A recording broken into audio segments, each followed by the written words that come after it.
نبی اکرم صلی اللہ علیہ وآلہ وسلم نے فرمایا، ایک آدمی راستے پر چل رہا تھا کہ اسے ایک کانٹے دار ڈالی ملی۔ اس نے اسے راستے سے ہٹا دیا۔ اللہ تعالیٰ نے اس کے اس کام سے خوش ہو کر اس کو بدلہ دیا، یعنی اس کی مغفرت فرما دی۔ امام ترمذی کہتے ہیں یہ حدیث حسن صحیح ہے۔ اس باب میں ابو برزہ، ابن عباس اور ابو ذر رضی اللہ عنہم سے بھی احادیث آئی ہیں۔ سنن ترمذی حدیث نمبر 1958۔ رسول اللہ صلی اللہ علیہ وآلہ وسلم ہدیہ قبول کرتے تھے اور اس کا بدلہ دیتے تھے۔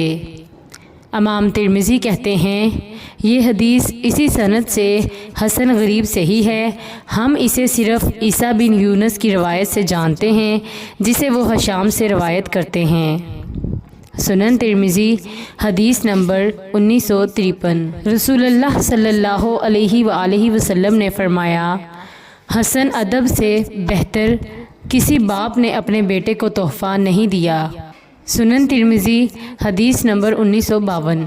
نبی اکرم صلی اللہ علیہ وآلہ وسلم کے پاس ایک آدمی نے آ کر پوچھا، اللہ کے رسول صلی اللہ علیہ وآلہ وسلم، میں اپنے خادم کی غلطیوں کو کتنی بار معاف کروں؟ آپ صلی اللہ علیہ وآلہ وسلم اس شخص کے اس سوال پر خاموش رہے۔ اس نے پھر پوچھا، اللہ کے رسول صلی اللہ علیہ وآلہ وسلم، میں اپنے خادم کی غلطیوں کو کتنی بار معاف کروں؟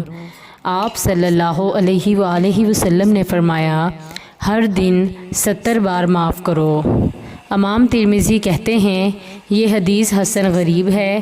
اسے عبداللہ بن وہب نے بھی ابو ہانی خولانی سے اسی طرح روایت کیا ہے۔ سنن ترمذی حدیث نمبر 1949۔ میں نے نبی اکرم صلی اللہ علیہ وآلہ وسلم کو فرماتے ہوئے سنا، میزان میں رکھی جانے والی چیزوں میں سے اخلاق حسنہ، اچھے اخلاق سے بڑھ کر کوئی چیز وزنی نہیں ہے، اور اخلاق حسنہ کا حامل اس کی بدولت روزہ دار اور نمازی کے درجہ تک پہنچ جائے گا۔ امام ترمذی کہتے ہیں یہ حدیث اسی سند سے غریب ہے۔ سنن ترمذی حدیث نمبر 2003۔ نبی اکرم صلی اللہ علیہ وآلہ وسلم نے فرمایا، قیامت کے دن مومن کے میزان میں اخلاق حسنہ سے بھاری کوئی چیز نہیں ہوگی، اور اللہ تعالیٰ بے حیا، بد زبان سے نفرت کرتا ہے۔